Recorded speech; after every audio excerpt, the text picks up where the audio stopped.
Bonjour, I'm Jacques Mamon. I've been here now for 28 years in Australia, in Melbourne, mainly in Melbourne. And I want to welcome you very, very much into my own home with this little dish we're going to do. I thought then we should use a lamb because Australia is really well known for that. And in fact, this dish will be a typical example of our style of cuisine. It's a very nice balance between French technique, and I mean only the technique, and Asian influence. We are going to cook this lamb on a bed of rock salt. It's got to be hot. Okay, so we're going to heat up the salt in the oven. And while this is heating up, we're going to seal very gently the lamb. Put the lamb in there. Don't go over the heat. Gentle, gentle.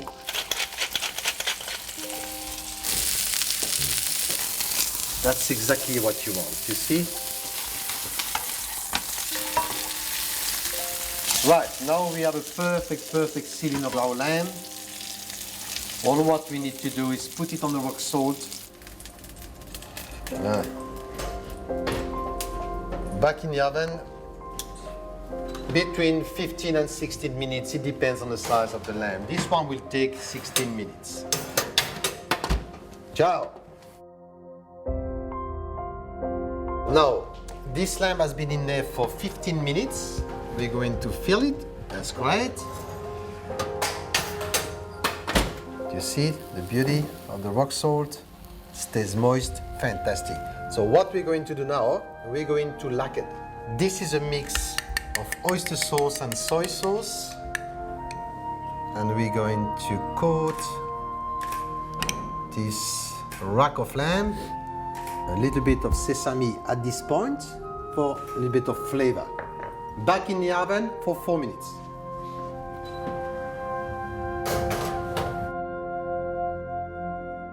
For the asparagus, just put them in there just for a few seconds, blanch them 30 seconds, take them out, don't refresh them. You don't need to refresh them.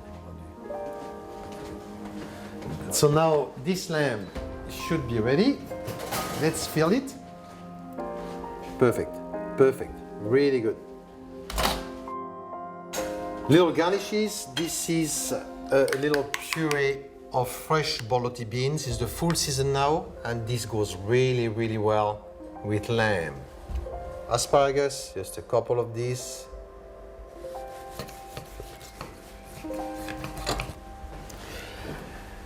Look at this texture. There you go. Remember, we have done all these little Asian style flavors. So what we do here is a nice little crispy Asian salad, chili, daikon, carrot, a little bit of coriander, just on top. Some garlic chips, nice and crispy as well, and crunchy. A little tamarind sauce, just a little base with some sourness of the tamarind.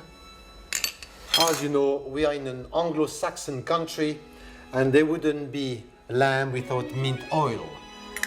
So this is just a nice little piece of the touch. Then we're going to put it on it. That's it. Enjoy.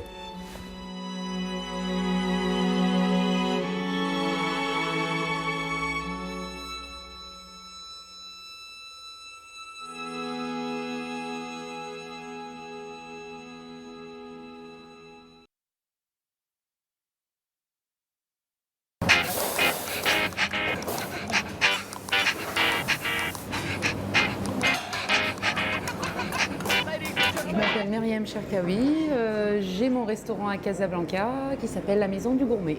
Ça marche, 3 couverts, avec une salade de légumes, un gnocchi, un foie gras, suivrine seule et une côte de bœuf rosée.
My name is Henry Alexi Bloom. I'm the chef from the British Bali. Today I try to cook nice food with the Dietrich equipment.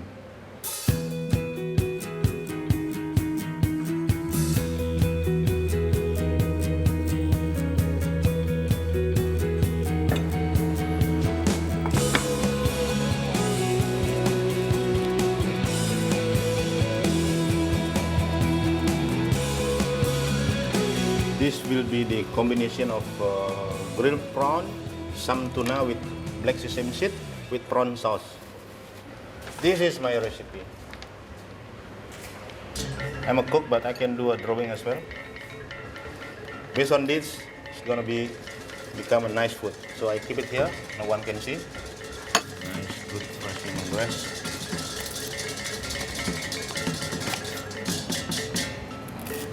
This we call Balinese bumbu. Some lime.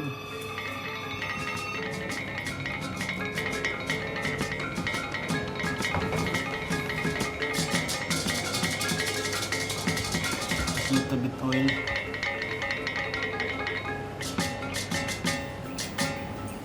I have a purple mashed potato already. Just want to reheat it.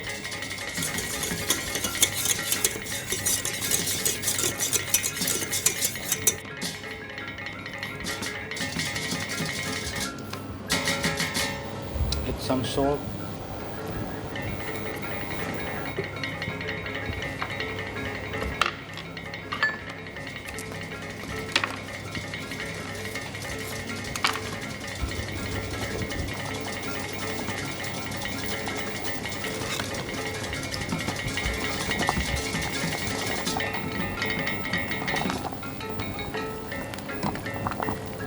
Prawn sauce.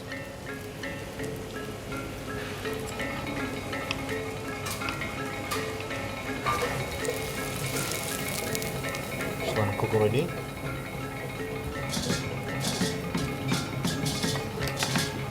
Mayonnaise and prawn sauce.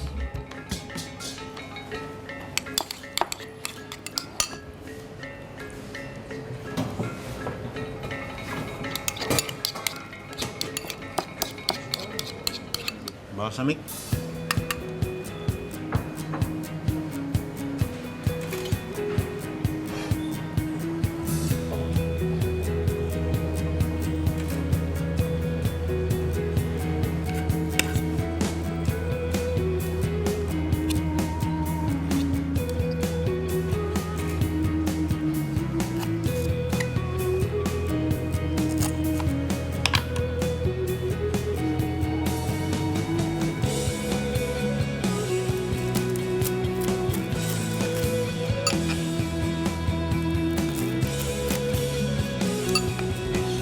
Peach fruit.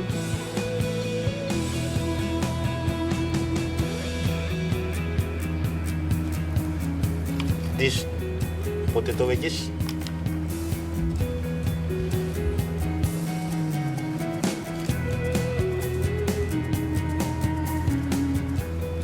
I have red onion jam. Just make from onion. Color like this. I have the bumbu Bali for the prawn. Just a little bit.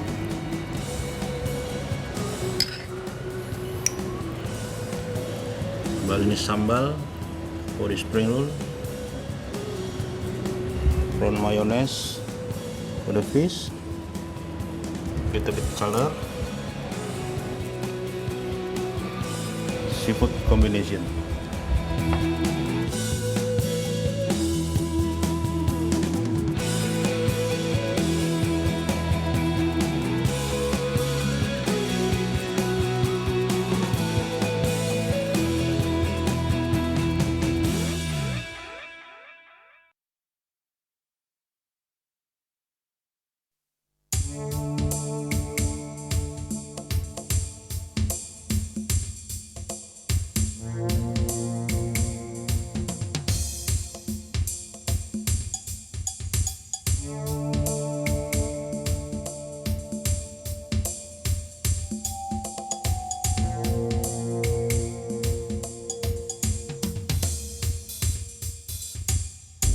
Mit navn er Rasmus Kofod. Jeg er blevet forelsket i gastronomien for mange år siden efterhånden, og det er jo en stor del af mit liv.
We discover that when we burn the onions, it looks more appetizing.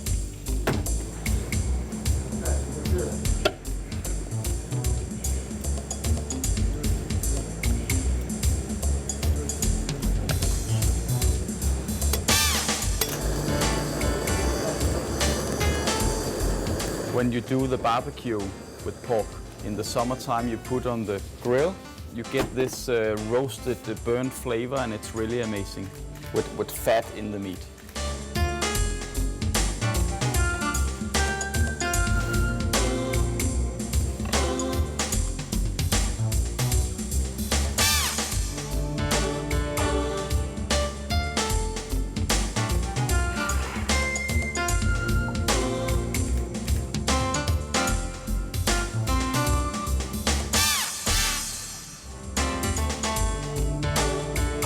It's roasted pork with hazelnuts, fresh hazelnut, and cooked beetroots. And these small onions is from a special farmer, and they're very tiny.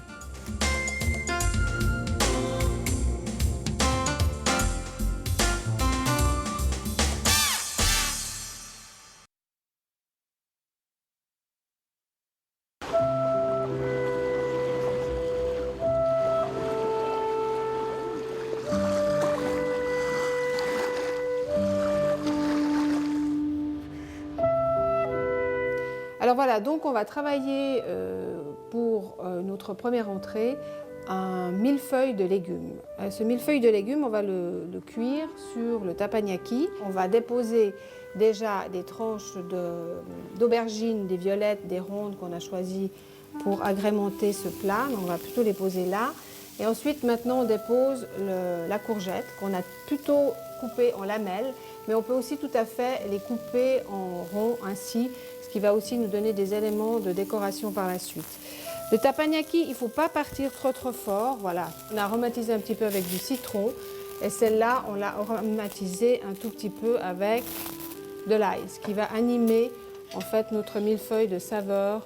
Alors je les récupère, on les redépose ici sur un plat qui vont attendre légèrement pour qu'on puisse les dresser tout à l'heure. Ce qu'on a fait aussi, peut-être soit la veille, soit quelques heures avant de recevoir, on s'est apprêté en fait des tomates confites qu'on a fait en basse température à 80 degrés pendant environ 1 heure, 1 heure et demie. Bien entendu, on n'a pas mis de sel parce que le sel va tirer en fait l'eau des légumes. Donc vous voyez, le teppanyaki, vraiment on peut y faire aussi bien de la viande que des légumes. Vous voyez que je mets très peu d'huile. Comme on le sait, très souvent les aubergines pompent beaucoup l'huile, ce qui donne un peu ce côté spongieux à l'huile d'olive et on aime moins. Alors le montage, on va légèrement saler ceci au montage avec un petit coup de poivre, voilà. Nos rondelles de courgettes qui ont été, comme on l'a vu tout à l'heure, cuites tranquillement. Nos pétales de confit de tomates et ensuite, on peut tout à fait aussi très bien réutiliser le thym citronné ou thym normal que l'on a mis pour confire nos tomates. Par un petit roulis Voilà. Tout ceci, donc souvenez-vous, un petit coup de poivre, un petit coup de sel. Ensuite, on va agrémenter légèrement d'une petite brunoise de légumes. Voilà, on tourne notre quenelle. Juste une petite quenelle suffit. C'est juste le fait d'agrémenter et d'aromatiser notre... Voilà. Ensuite, ça c'est l'huile de basilic qui a été faite. Et on termine comme ça. On agrémente notre plat en fait de basilic qui a été frit dans un tout petit peu d'huile d'olive et on met quelques pétales de tomates.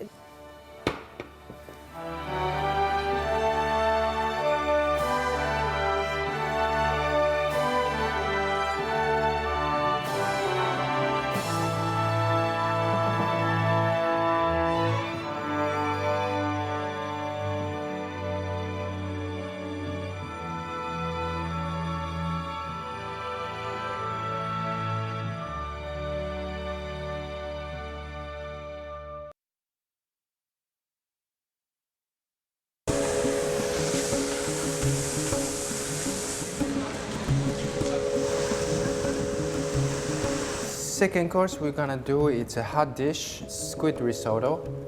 So we prepared the squid and also mustard seed, green pea and chive. As you see, the whole ingredient list, there is no risotto. We're gonna cut the squid like a risotto.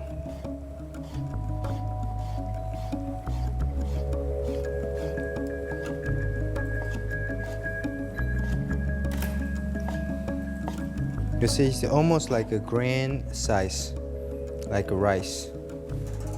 Okay, so later we're gonna use this one for our risotto. I'm cooking the green pea. A little bit of cauliflower puree. Cauliflower puree is very simple. We just cauliflower, boil it in the salted water, and then we just mix in a mixing bowl. That's it. Okay, so these are boiled. Put it on the side. Okay. I put in the amount of squid.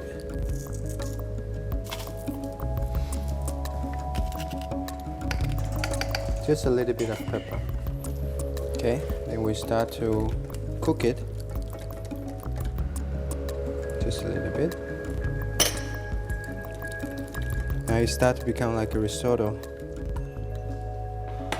Same time, our mustard seed.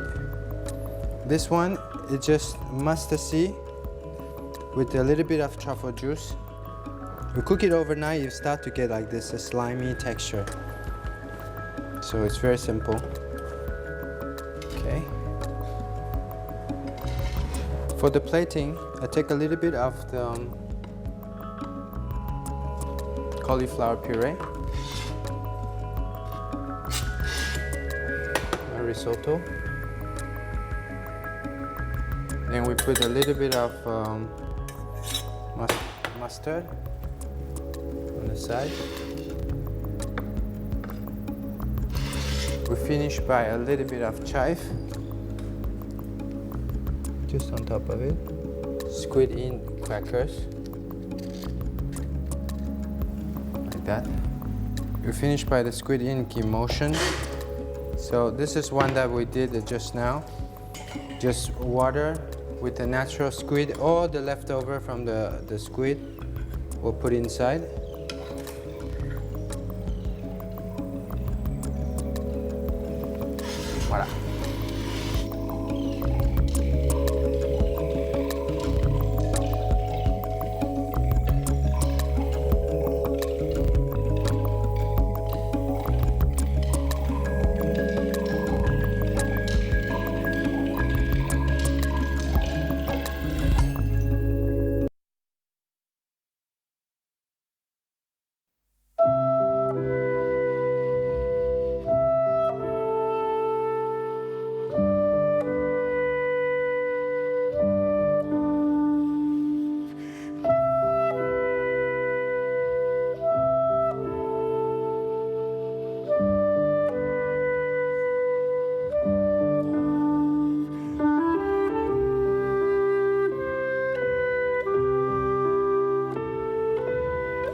first some dough, bake it, then take it out. Then we put some apples. Oh, it's hot. Okay. Oh, sorry.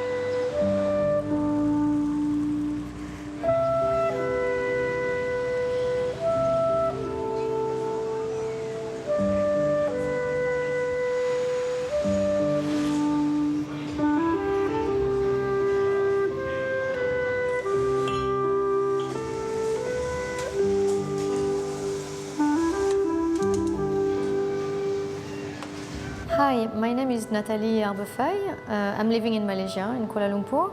I have a restaurant and a cooking school. My place is named Nathalie Gourmet Studio, and I try to share my passion with my customers and all the people passionate by French cuisine.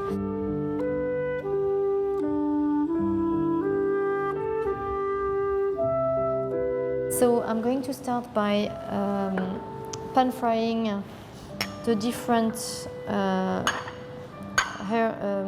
seeds and chilies. And for this, I will pour just a little bit of olive oil on the bottom of my pan. I place the mustard seeds up, up, up. I'm going to reduce cubes. Those ones are popping. I'm going to add the ginger, the garlic, and the chili, finely julienned. And I'm going to let them melt for at least 2 to 3 minutes. As soon as those ingredients are soft enough, I add the palm sugar, some lime juice, and some fish sauce.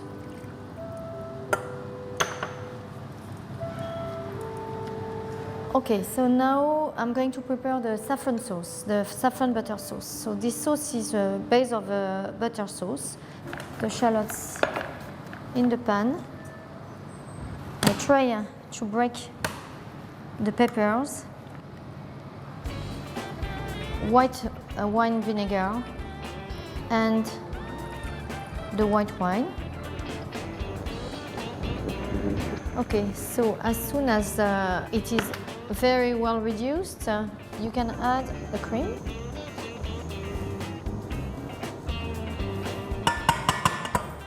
And one nice pinch of saffron.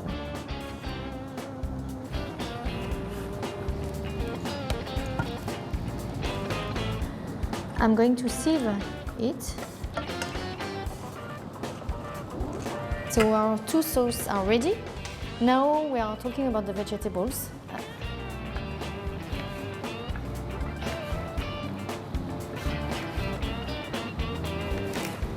I'm going to add some fresh thyme that I just put like that on the top of the tomatoes.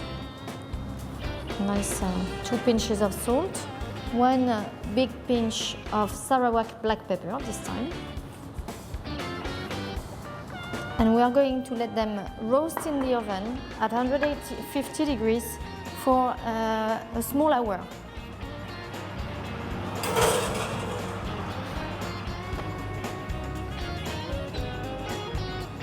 The second vegetable that we're going to use is the zucchinis.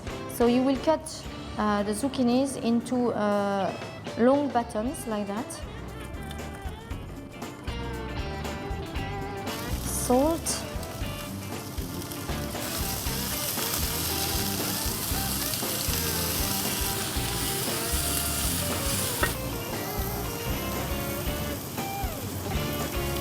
So I'm going to keep them aside. 2 ways to heat them before serving: microwave or again in the pan. As soon as you are ready to eat, you cook the fish. So I boost my stove. I put a nice amount of olive oil to make a crispy skin. Okay, so we are going to let it pan fry on a high heat. And as soon as it's turning slightly gold, I turn it on the other side, knowing that I'm going to finish to cook this fish in the oven to really keep the texture of the fish and to avoid it to dry in the pan. So I leave it at 180 degrees for 2 to 3 minutes. Let's say 3 minutes. And to this sauce, I'm going to add the 100 grams of butter, and I'm going to emulsion it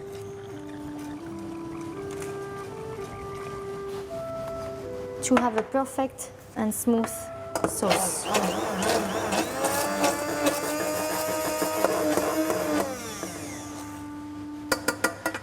We have all our ingredients now to get organized with the presentation. So I'm going to start by some zucchinis in the middle of the plate, the fish on the top, the coriander leaves, the roasted cherry tomatoes. Cover the tomatoes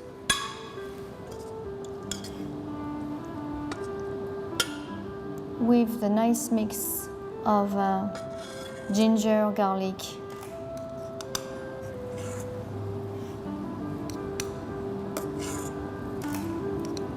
voilà.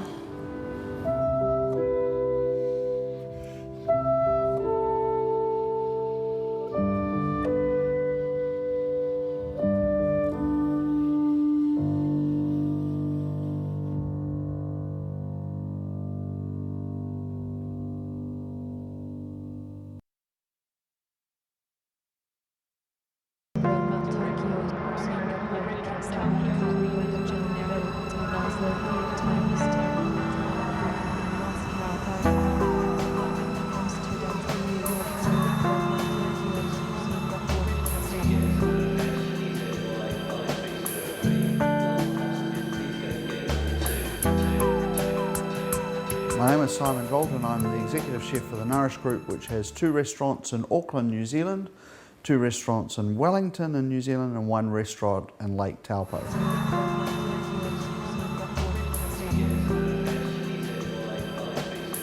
A lot of you will have seen the Alaskan Red King crab. It's absolutely delicious. It comes like this. It's already cooked.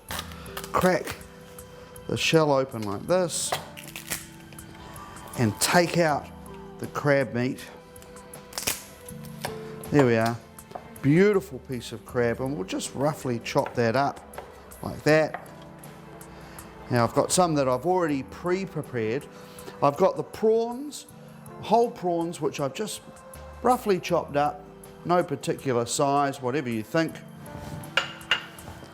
over here. So for the next part of the dish, what we need is some creme fraiche. I've got beautiful fresh creme fraiche there. And next, I want to give this dish a bit of spice. It needs some grunt, and I love the jalapeno tabasco. So, as much or as little as you like, depending on how spicy you like it. Now I've got some Tobiko caviar. This is flying fish roe that's been infused with wasabi. So when we eat it, we're going to get a lovely crunch going on with this caviar. So I'm going to be relatively generous. It's not super hot, but it's got a wonderful wasabi flavour.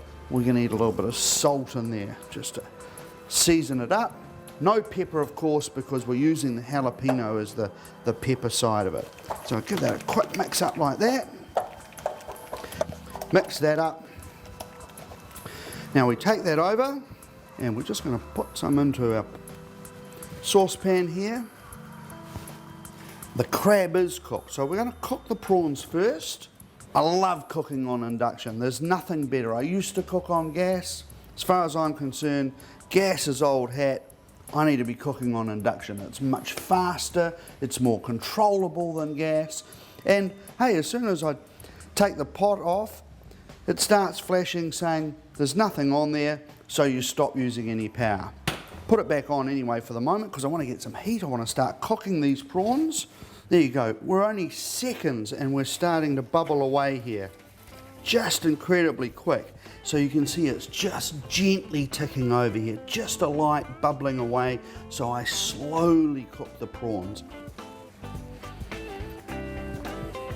And all I want to do now is heat the crab meat up whilst the prawns are finishing cooking. And literally another 1 minute in there for the crab, and the crab will be hot and we're ready to serve. But it's pretty hard not to have a taste while you're doing it. Oh yeah, that's good. Okay, so we're all ready to plate up now. I've preheated my plate in the Dietrich oven, and the great thing about that oven is you can turn the temperature right down. You can go as low as 40, 50 degrees Celsius. So it's fantastic for any low cooking or heating plates. I just heated the plate at 75 degrees Celsius. So we'll take some in here.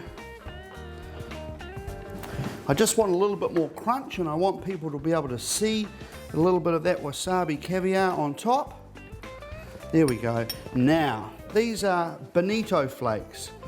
On my menu, I call them tuna wafers because they sound a bit better than bonito flakes.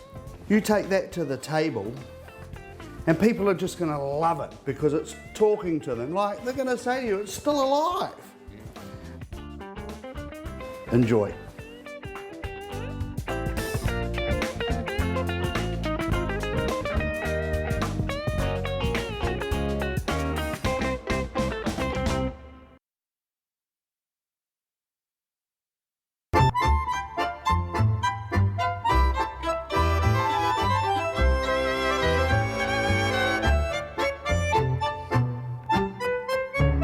My name is Adrian Kedles, and I'm the chef of Restaurant Cipollino, and also I consult Restaurant Grand Cru and Restaurant Desat here in Moscow.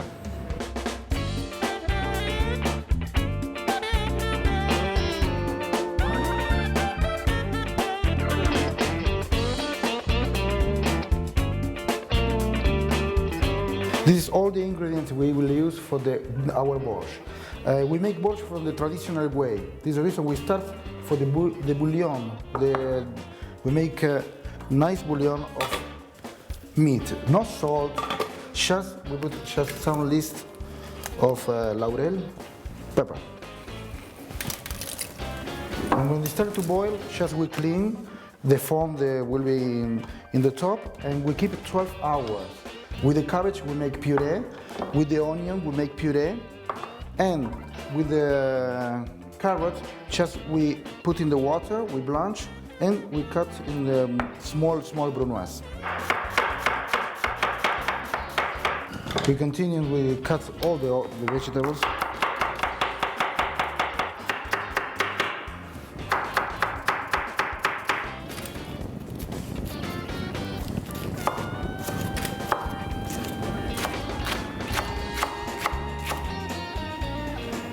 We start to put all the vegetables, just cabbage. Cabbage we put it later.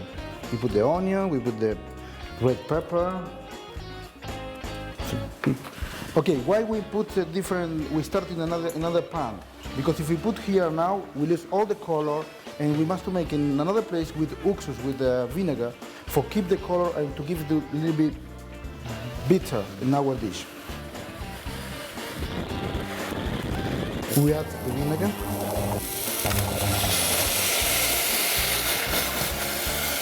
Sugar. We add the bouillon we make before with the meat. Our vegetable, we add the cabbage.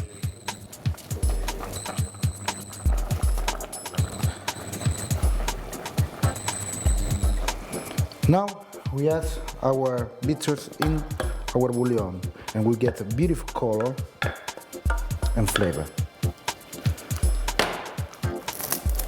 We add persil and a little bit,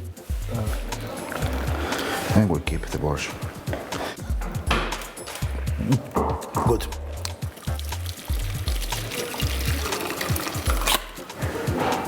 Okay, now we put in the fridge. All the fat will be in the top. We take out all the fat and will we get the very pure and nice bouillon.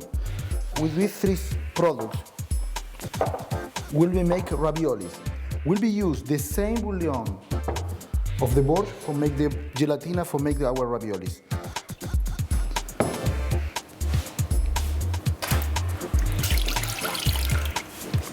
We put 4 grams agar-agar. Okay, we put quickly. No.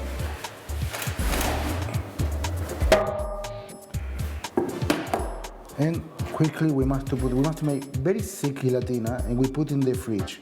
After 5 minutes, we take our gelatina. We check is it cold.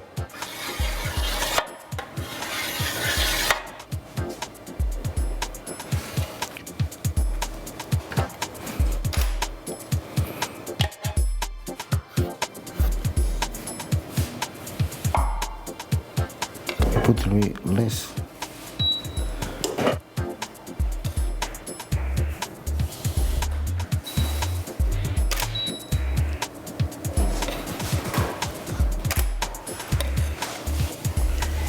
And we get our ravioli. We present the borscht in this way. First, in the base of the plate, we put our carrot with small, little bit dill. We cut very in small pieces. We put the carrots, a little bit of olive oil, the dill,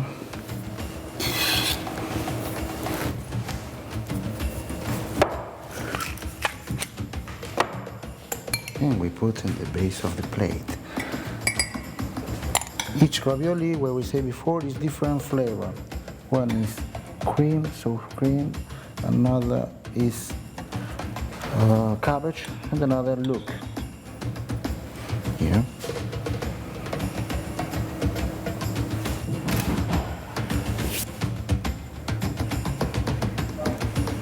Agua pinceta de 10 y so.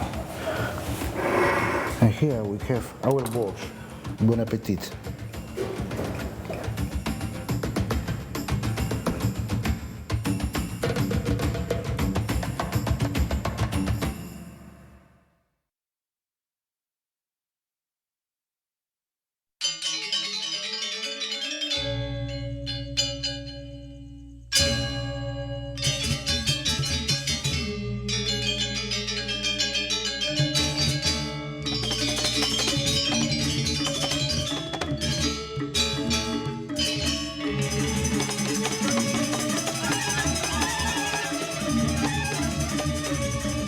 Hi, my name is Shashaya Raktakanishta. I'm a lecturer, chef lecturer in Thailand. I'm working for Sodusit International Culinary School, which is part of Sodusit Ratchapat University.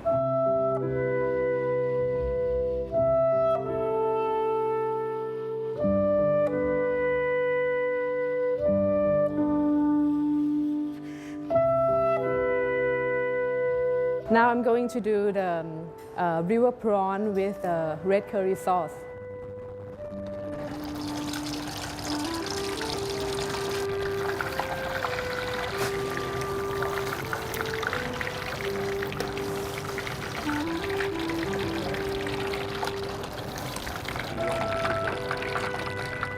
Okay, for the curry paste, I will mix it a little bit with coconut milk.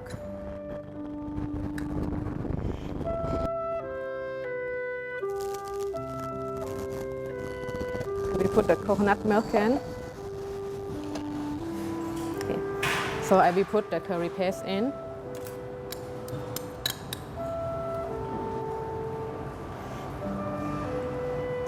And you will start getting the nice aroma from the curry paste. Okay, and we will put a bit of the palm sugar.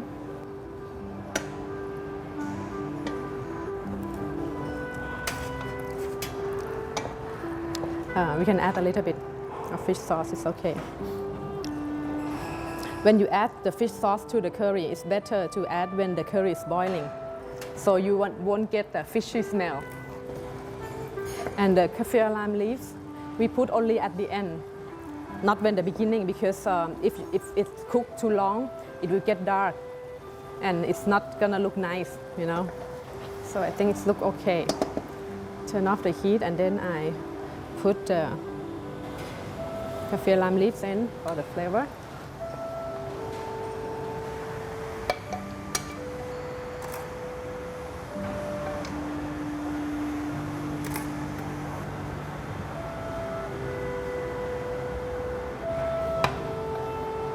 So this one,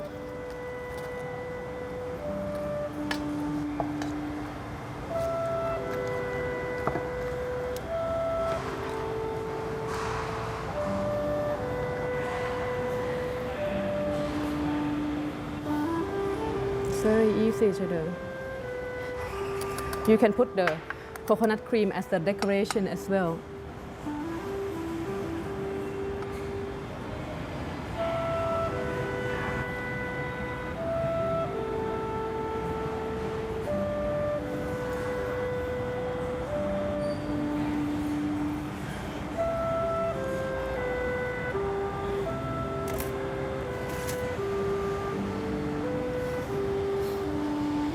That's all.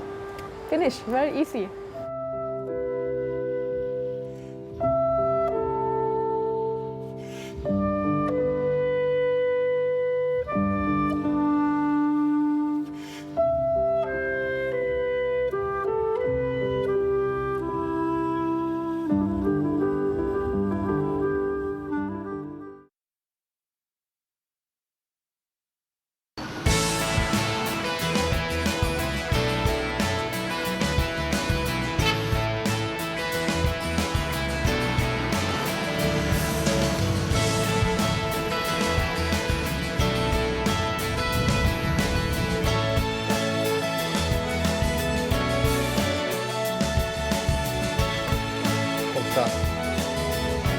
Good.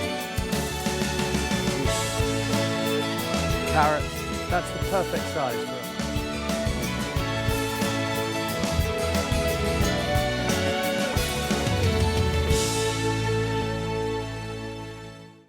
My name is Mike Robinson.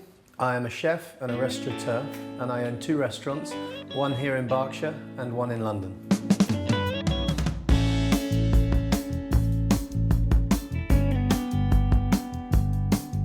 I'm going to put a tiny bit, and I mean a tiny bit of oil in the pan. No more than that. And we see that it's hot very, very fast.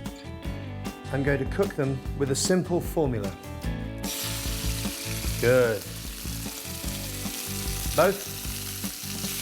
Perfect. So let's have a look. Beautiful. 1 minute. The formula is 1 minute on each side, 6 minutes in the oven at 225 degrees. So, in the oven, let's go.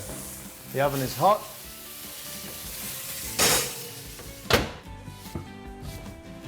Here, this is mashed potato. I have double cream with butter. There's a big piece of butter in it. There's the butter, and there's the cream. Oh my God. The potato is going to need some salt. Perfect. That's the emulsion. Now,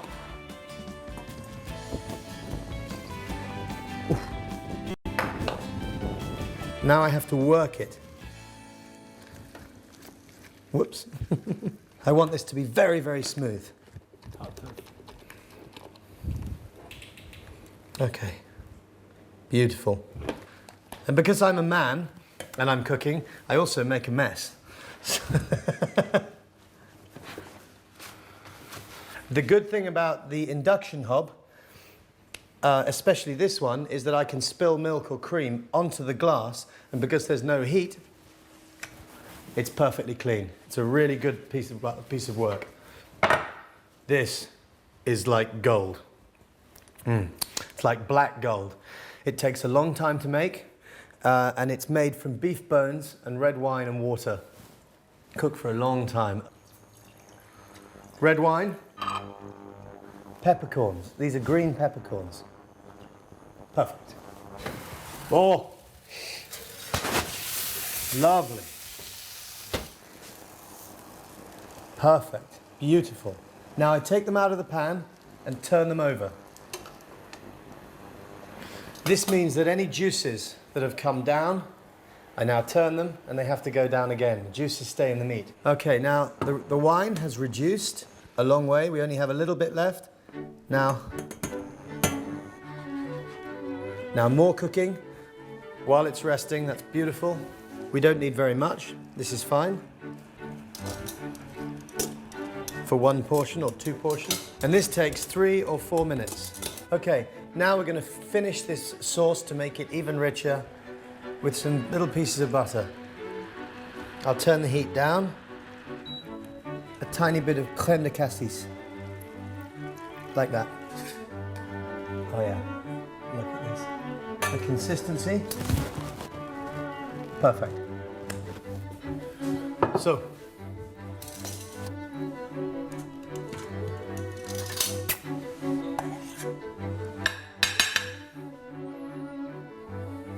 a little bit of kale, just beautiful and green, look at that. Regarde. Rose, pink. Perfect slices.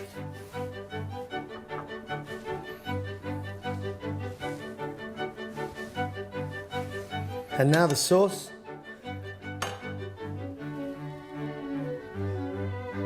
Just come so. There we are.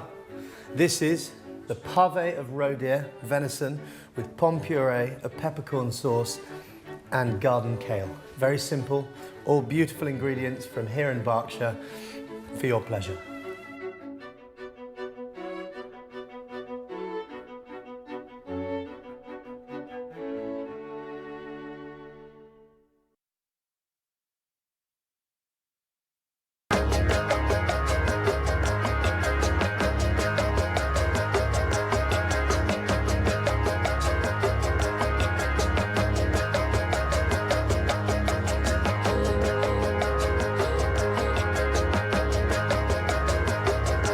I'm Julien Bompard, chef in Singapore. I have my own restaurant, Le Saint Julien Restaurant.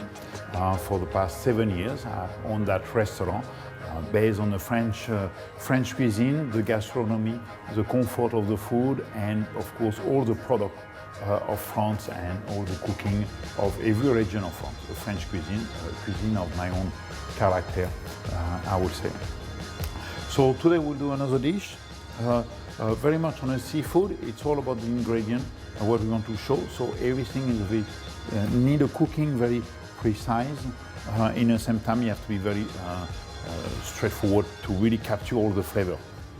Japanese scallop. I'm using a salmon actually from New Zealand, which is actually a very freshwater salmon. We will have some green asparagus, and then a little medley of herbs, which compose of really about 5 or 6 different herbs from parsley, dill, chervil, and everything. So I will use a garlic butter, based on a garlic butter. So butter, garlic, olive oil, parsley, a bit of anise of Pernod, anything like that, to give more flavor. And then we flatten it. So this is purely butter, and it becomes now a bit like a sheet of butter. So that's very easy actually to handle, very easy to work with. We just keep it in a freezer, now that is easy to handle. Of course, if we wait too long, the butter starts to be soft, it gets sticky on a board, so it's much better to have it from the freezer, to cut it, and the important part, so that will protect our salmon. A bit of oil on our tray, our salmon. So the good part, we don't need to do any seasoning, anything, because all the seasoning is inside of that butter and it will go on top of it. Okay, so now we go straight in oven. Here we are, and with the grill on top, which will really just get the heat from the top, the grill, going just to heat the butter to get the nice crispy. I'm just going to cut them in half.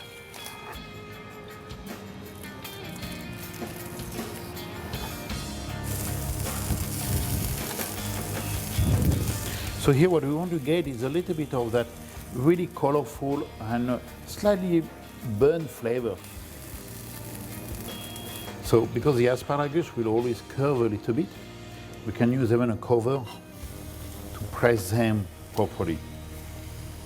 Now we'll just finish them again with a little dash of oil. So we'll use more like some olive oil, very healthy oil, very flavorful.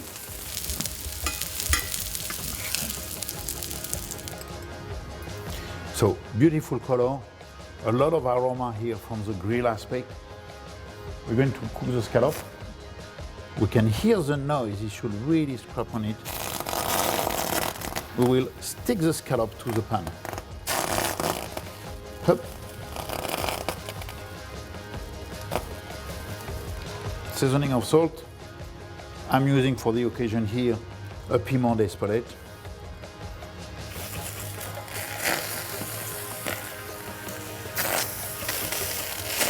To get all that crunchy flavor. Same as for the asparagus, we finish with a touch of oil.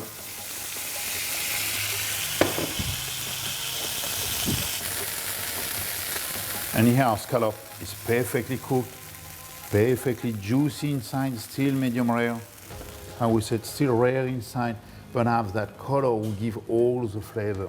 So here we're coming to have a look at our salmon to see how that is doing. And look at that, that's exactly what we wanted. The butter is still on top of it, the salmon stays a nice, beautiful color, it's been protected, nothing affects too much the salmon. And now we'll use our sauce, which is wrapped in a little papillote, our sauce, directly in a pan like that. That will cook slowly. We will just wait then the sauce boil into it. It will take about 2 minutes. And during that time, we will start to place in our plate, we have our beautiful plancha asparagus, crunchy, tasty. Our salmon will have all the flavor from the garlic butter, keeping a nice color to it. Our sea scallop, look at that, full of color. This is all about the flavor. All that in one side. This is full of aroma. We have to always think of that. The herbs are not here for decoration. They are here to give the green aspect, the garden aspect. So here our sauce starting to be boiling inside of that. And here, directly here, that will be my sauce. Will stay hot until the gas heated. I finish always with my piment d'Espelette. And now we have a dish full of flavor, using all the natural product, perfect to eat, ready to go. And just a good appetite for that.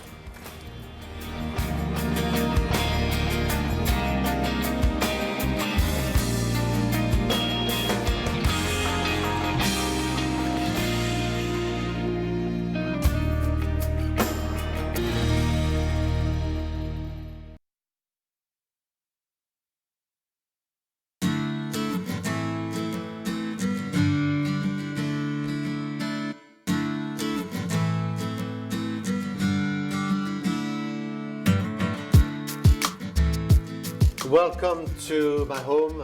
I'm Jacques Lemont, and we have been now in Australia for 28 years. Our restaurant has been named again this year the #1 in Melbourne, and we're very, very proud of that.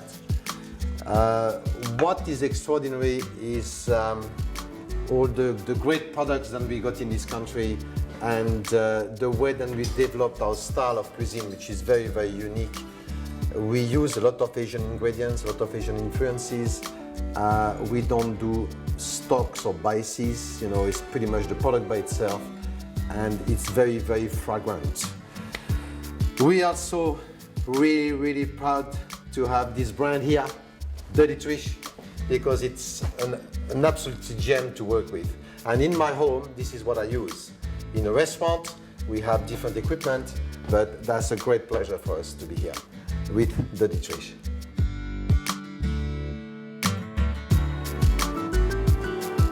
So now we're making the crème pâte, as I said. We're gonna start, we have our milk on the stove. Pour it in here. Jug it.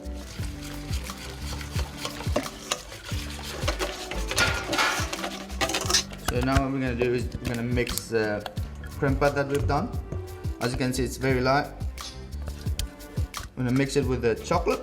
This has got to be at the same temperature, and that's very important, of course.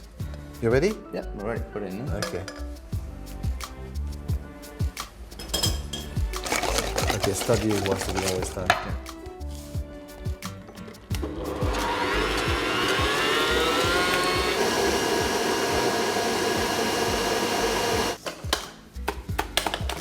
So now we're going to mix just a little bit to start with. Yeah. So don't put too much. Too much, just a little bit.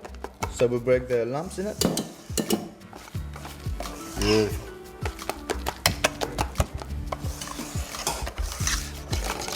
So, ready? Yep. Okay. Now we fold. Voila. So this is the way that we fold through, so you don't break your texture. You keep it light and airy. It will stay as such for up to 3 hours. That's good. Okay. Beautiful. You see how the mixture is really, really firm, really, really beautiful. Look at that. In the Dietrich ovens, 200 degrees Celsius. Okay. So now we're ready to go in the oven. So 6 to 7 minutes, we'll have a look, as we can have this, the opportunity to see through with this oven. It's much easier. Here we go. Voila. Look at this. This is what we can call a real souffle. Yo-yo. Yes, it is. Hey, look at that. This is fantastic. And you see the big advantage as well, then you can see through with the lights in this oven. And the way that they have the Dietrich compose this oven is really, really clever, because you get the whole intensity of the heat all around. And it's all the same. Very good.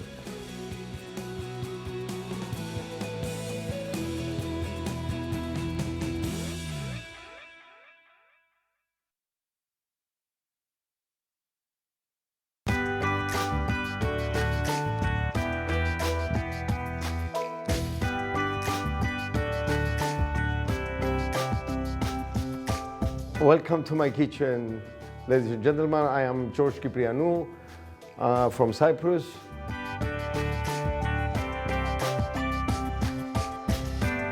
We will start the main course. We add a little bit of oil in our pan.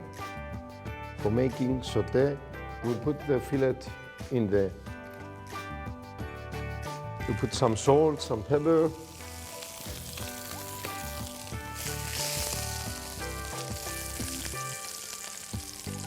We put some aromatics like rosemary and some thyme.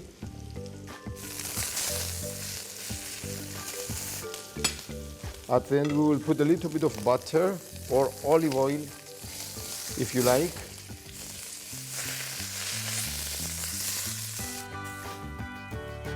We put it in the oven of the Dietrich. We close and it's just 10 minutes.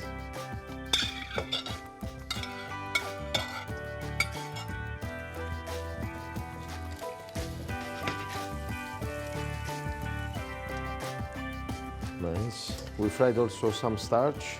It's like a potato. It's a type of taro. We use the kumantaria for making our sauce.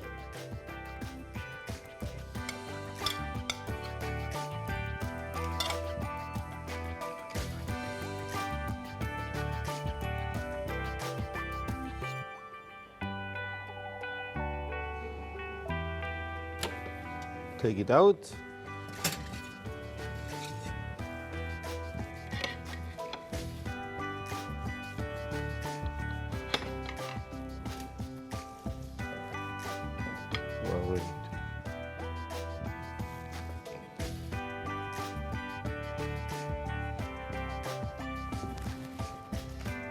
For the core, we will add the kind of taro.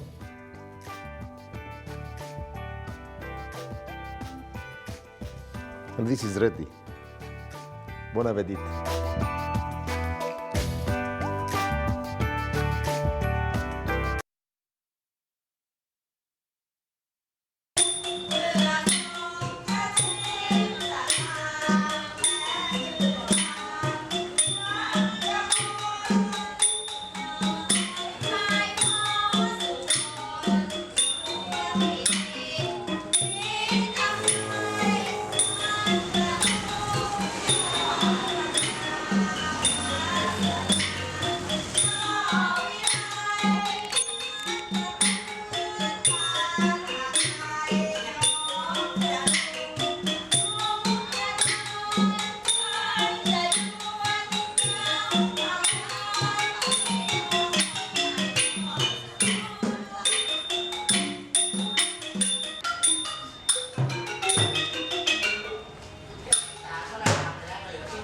Okay, my name is Chashaya.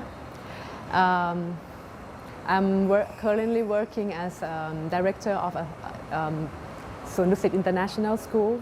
It's a culinary school in Bangkok.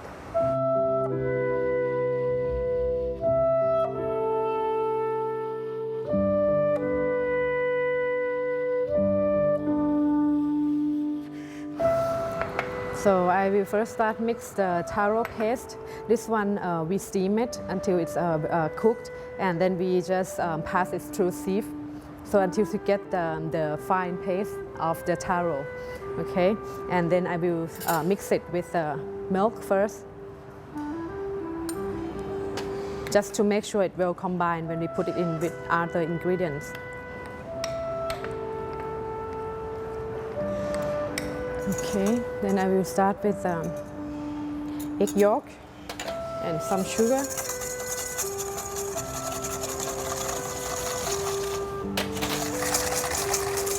And the whipped cream. And then I will put the taro. It's my creation.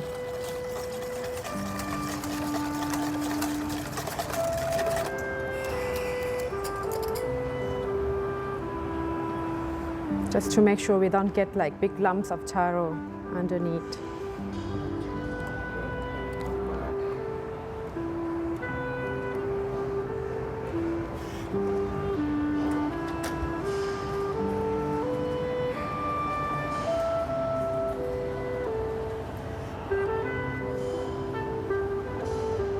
So around 140 degrees Celsius, and it would take around 15 to 20 minutes.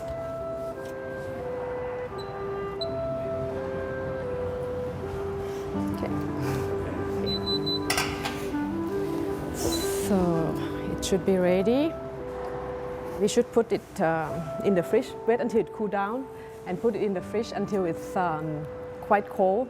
And after that, we will put the caramel on top. So I will start like 3 at a time.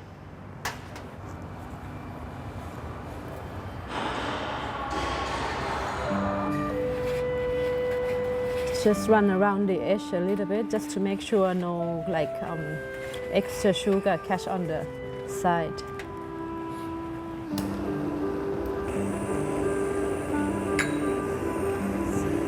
So just burn it little by little, otherwise it get burned easily.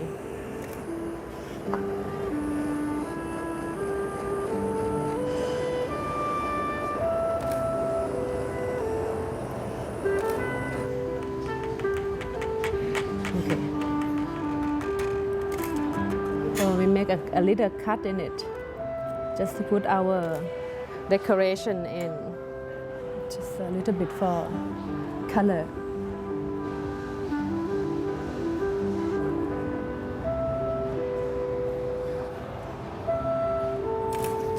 So that's all for the first one.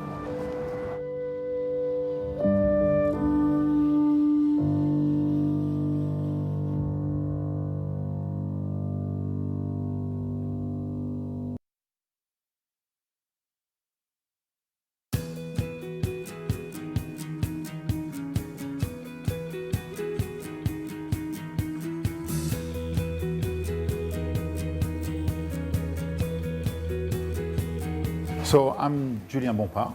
I'm actually a chef and owner of a restaurant here in Singapore.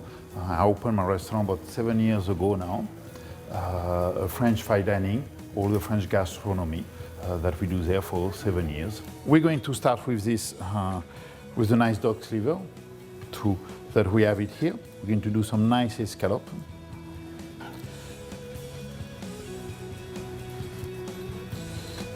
To go with that, I have some grapes. Here I put the grapes, I already peeled them. We remove all the seed to make sure there is not too much bite on it. During that time we have a little jus, so a little duck jus, a nice little sauce to go with it. Straight away, the grape getting a little nice little golden color slowly. Just a little touch now at the end of the oil with the grape. So it's going to be smoky. Very honest color. Up, so we reduce the heat just by the press of one button. And we're going to go to pansir our foie gras. And we're going to go, so very hot.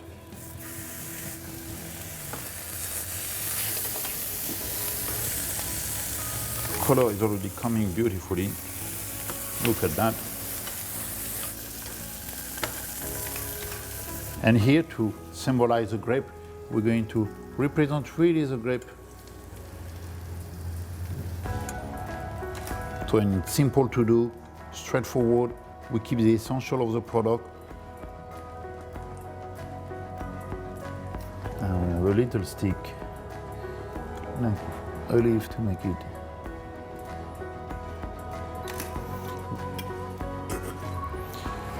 Let's just tell you one thing, is eat me straight away. The pleasure of it, when it's just come out of the pan and being able to eat it, that's where really all the flavor come up. Then the juice come around, ready to enjoy it.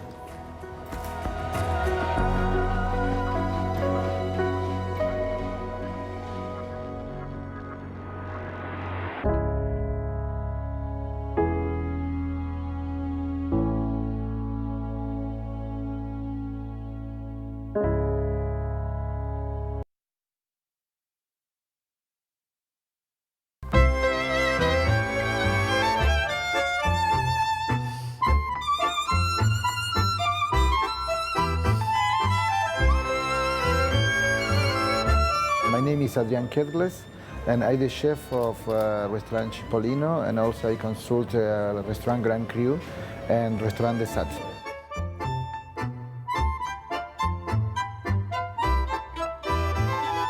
All the restaurant is here in Moscow.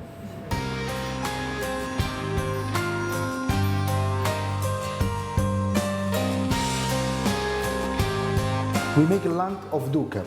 What is this dukkha? Dukkha is the mix of nut, sesame, and here we have a cumin, coriander, fennel, seeds. With these mixed ingredients, we make this lamb of dukkha. This lemon marinated in water and salt, cream, milk, and egg salt. We put the cream and the milk together.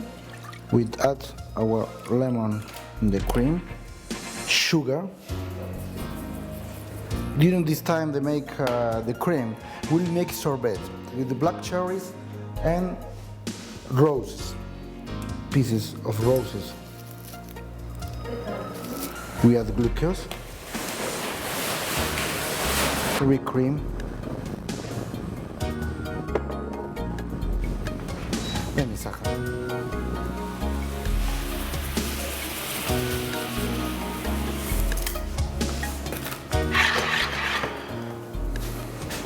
Опять.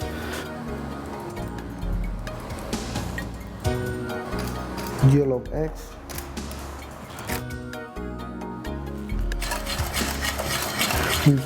We pass for the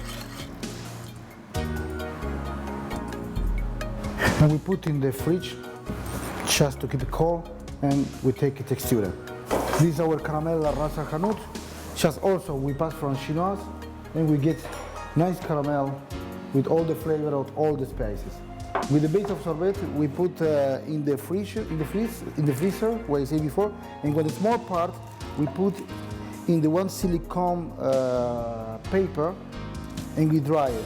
And later we get these beautiful and very tasty chips. Creme of lemon.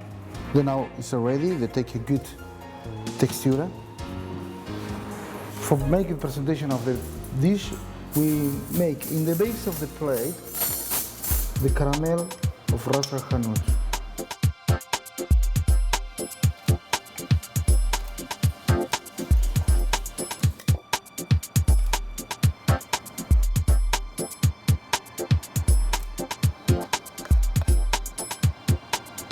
Some herbs, because in the lamb always is herbs.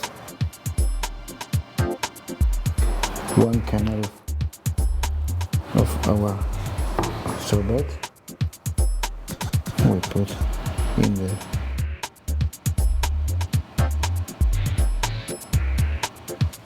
center, and we finish with the chips, and we have our lamb of duca with the sorbet of black cherry and roses.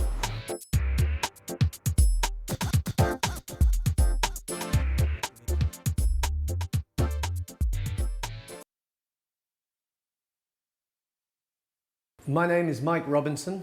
I am a chef and a restaurateur, and I own 2 restaurants, one here in Berkshire and one in London. Welcome to the Harwood Arms. This is our pub here in Fulham. This is a classic English pub. It was a really simple little pub when we bought it. And as you can see, it's not smart, it's relaxed, it's really nice, it's got a nice atmosphere, you can still have a drink at the bar. It only has about 40 or 50 covers, so it's quite small. And we're very proud to say we're the first ever pub in London to get a Michelin star. But you wouldn't think it, because it's so relaxed and down to earth. And yet we're still cooking all that wonderful game, wild food, all sourced from Berkshire where we are in the pot kiln. And it's just a wonderful place that's great to come and eat.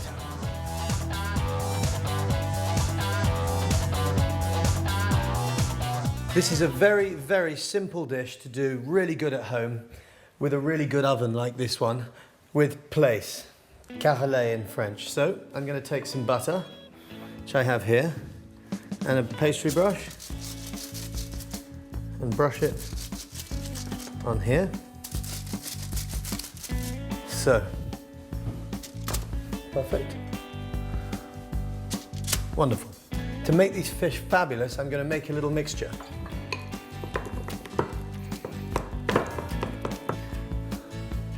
Anchovies, anchois. Now these are salted anchovies, they're very strong in flavour.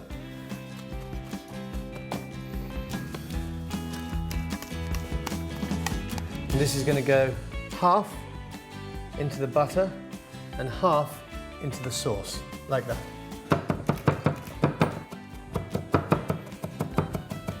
Remember, when you're doing this, make sure your hand is on top of the blade. Same thing. Half can go in the butter. Now, seasoning, some salt, like so, and pepper, garlic.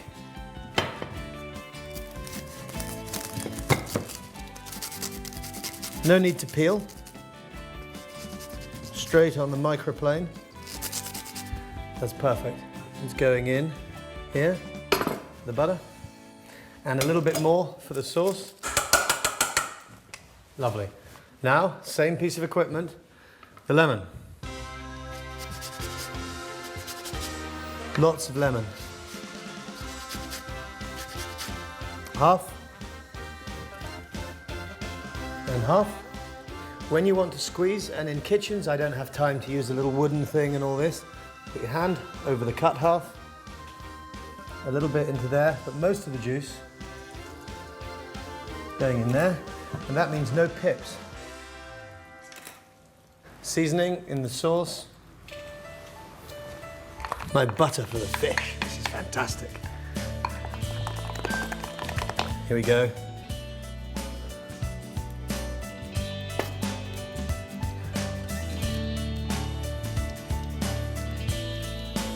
You just know it's going to be delicious when this hooks. It's going to be lovely. Last. Lots of black pepper. Hot oven, 225 degrees centigrade, about 12 minutes.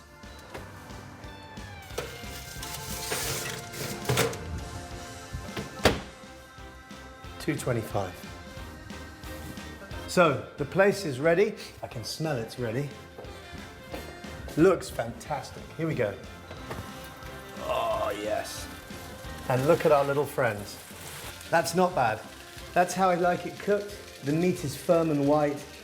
All that wonderful flavor to go on top. Now, because I buttered underneath, it's not sticking, but the answer is to be very careful. Okay. Allez. Oop. Voilà. With this lovely, very simple little mixture. Here we go.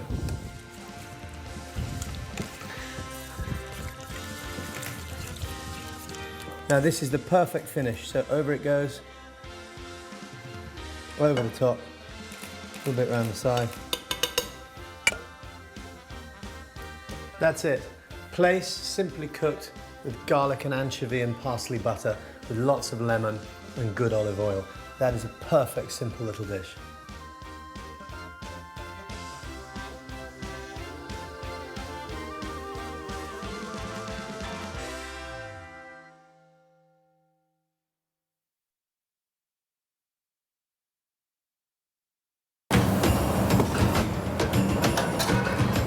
Oui, tiens, le plateau est prêt. Je m'appelle Myriam Cherkaoui, j'ai mon restaurant à Casablanca qui s'appelle la Maison du Gourmet.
Henry Alexi Bloom.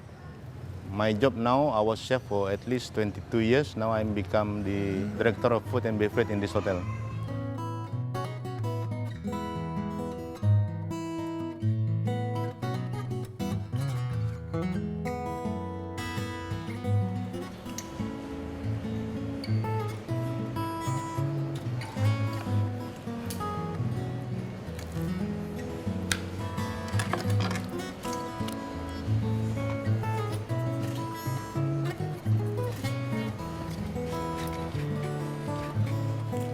Fresh tomato, three color,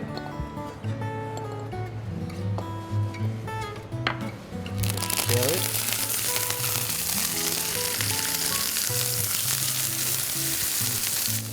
some garlic,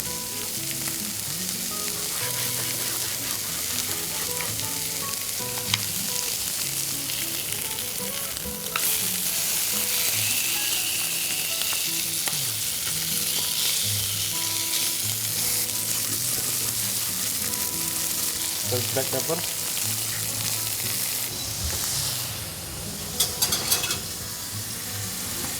just 8 minutes.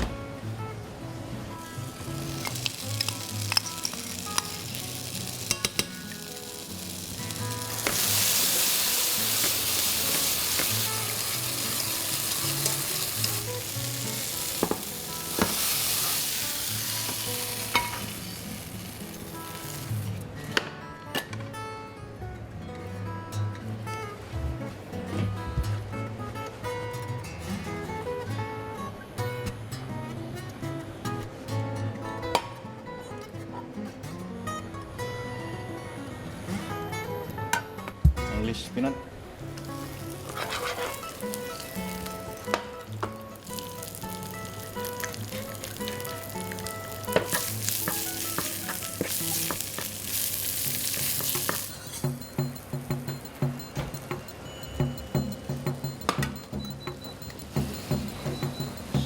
English, very simple one.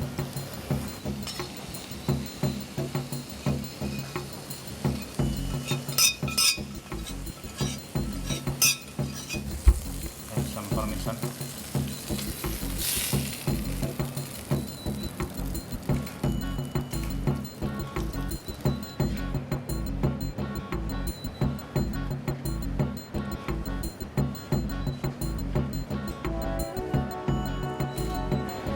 That's it.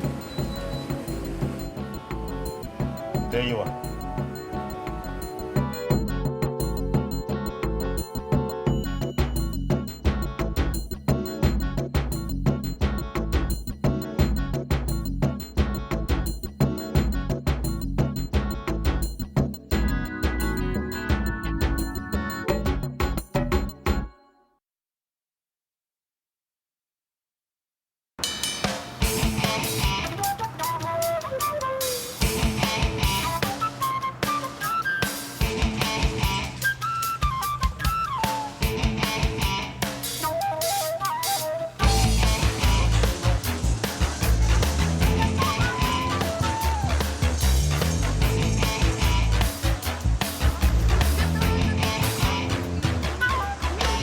Sou Ljubomir Stanisic, de Portugal, não português, origem jugoslava, trabalho com Dietrich cerca de 2 anos e estou muito contente.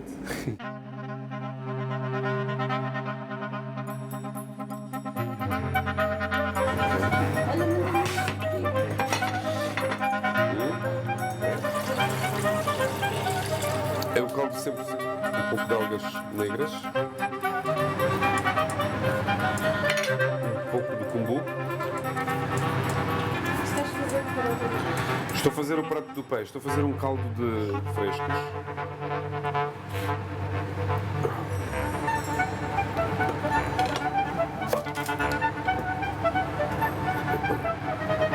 Uma tira de fundo.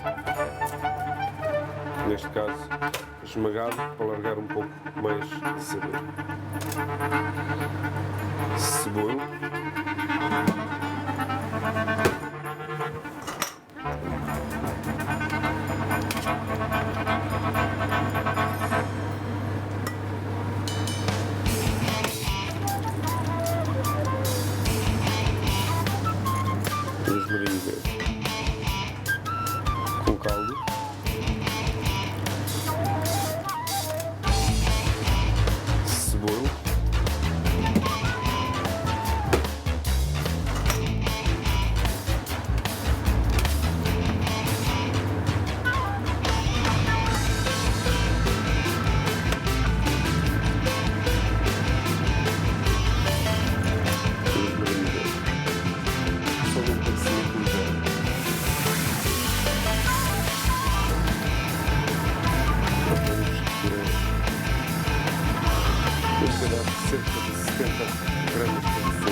caldo, o pão de fazer.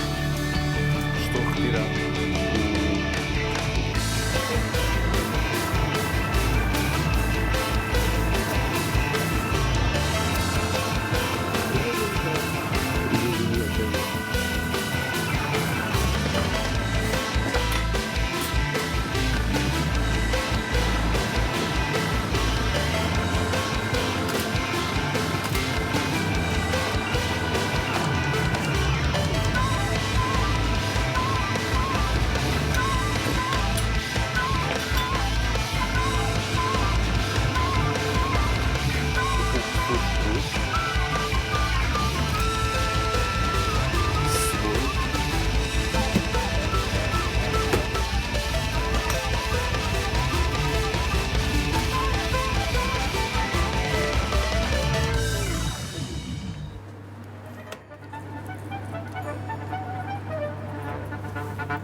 rosmarinho verde com caldo, que é comigo.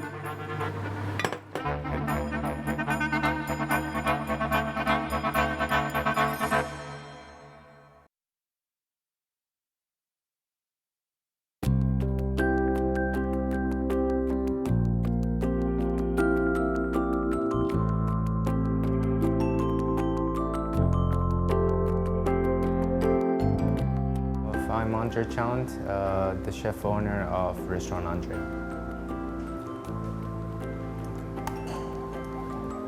So picholine olive, it's a very fruity.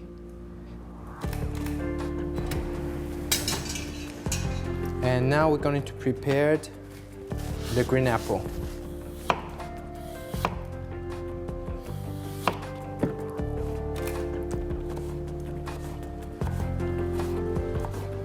We're gonna take only the white part. Then we will season with flour. Okay. We don't throw anything away. And then we cook it in a pot with a cover with very low heat until it gets dry, and then we can make a blend. After it's blended, it will become like a very nice, shining gel. Here, today we prepared 3 kinds of flour. One is dill flour, one is shiso flour, and pepper flour. On the top, start to be melted.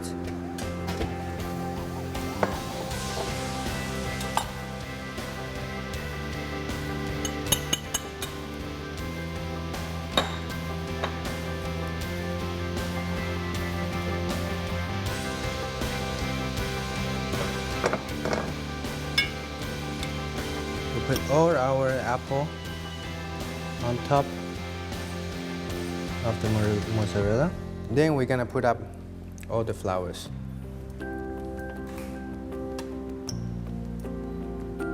So now we put one by one the little flowers. And the last one we put the pepper leaf. A dash of olive oil. Very refreshing appetizer.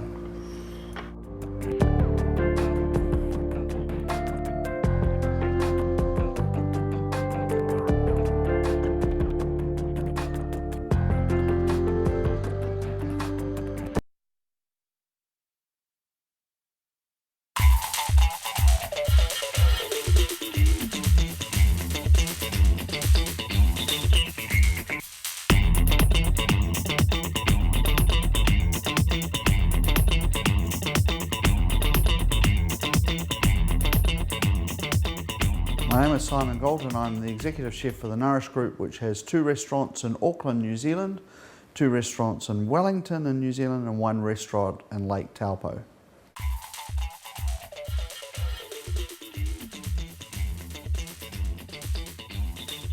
I have the strip loin of venison here, and I'm going to create this into a wonderful dish. It's New Zealand venison that's been shot from a helicopter, so it's completely wild. And I'm going to crust that in a juniper and orange crust and serve it with some fennel, courgettes, and wild onions. Now for the crust, what I've got is some black peppercorns, some pink peppercorns, some juniper berries, and some green peppercorns. And what I've done with the orange is I've peeled it and we've blanched it, and then I've dried it in the Dietrich oven very slowly at 75 degrees. So it's dried out, become crunchy. Then we put all of that into a mortar and pestle and we crush it all up, and that's what we get. It's very fragrant, absolutely wonderful, and I'm just going to crust that on the venison. But first of all, I've got the fennel, which I blanched in boiling water with some salt. And I'll just pop that into a bowl, just a little drizzle of extra virgin olive oil. Of course, a touch of flake salt, a little grind of black pepper there. And those are going to go into the oven at 180 degrees for 8 minutes. Now I'm going to take the courgettes. I'm not going to cook those quite yet because they don't take as long as the fennel to cook, but same deal, just a little drizzle of extra virgin olive oil, a touch of flake salt. I'm using the Murray River salt from Australia, a little grind of black pepper. Toss those around in there. They go into a tray like that, ready for cooking. Depending entirely on how hungry you are, cut a piece off the size that you like. I think that's about right to start off with. Pop that in a bowl. Just a touch of olive oil, just a touch. A little. And of course now our crust, and we just toss this around to get that crust all over it. So we'll head over and we'll sear it off. Touch of extra virgin olive oil there. So there we are. That's just got a shimmer on. We're going to get that in there and we're going to start searing that off.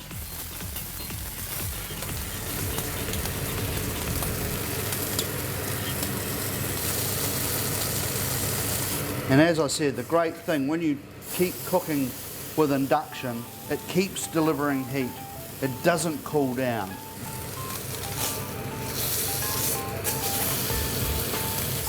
We'll turn that off. We'll just pop it in our tray there ready for cooking. And of course, I like just to put just a little bit more sprinkling of our crust on there. Just a little extra crust goes on top. So our venison is all ready to cook, but still I haven't had 8 minutes on my fennel, so I'm going to let that cook a little bit longer. Then I'll get the courgettes in, followed by our little venison number. But with our courgettes, we're going to put some of our wild onions in there. These wild onions have been cooked in balsamic vinegar and oil.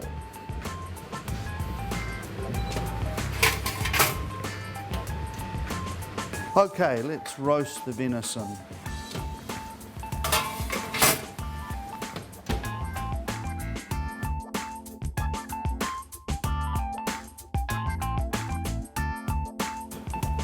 That's about what I want. I want that nice and rare. And I'm looking for that sort of feel there. Whilst it's resting, we'll make our sauce. So I've got an orange and onion jam. Very simple. Okay, I've got some Madeira jus that I'm going to heat up here. Some of the orange onion. This is a cross between a jam and a marmalade. So it's not too sweet. And I just want to get that good and hot, let it simmer just for a couple of minutes to infuse the flavour of the orange and onion through the sauce. Okay, our venison has been sitting here for 5 minutes. And looking absolutely delicious.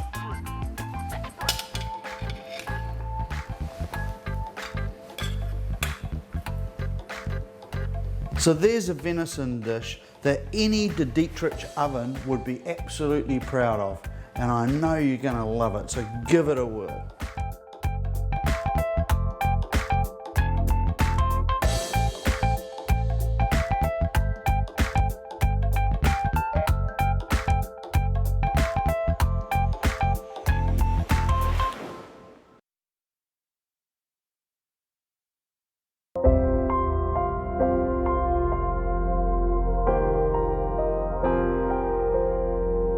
Pierre Gagnère, cuisinier. Non mais cuisinier.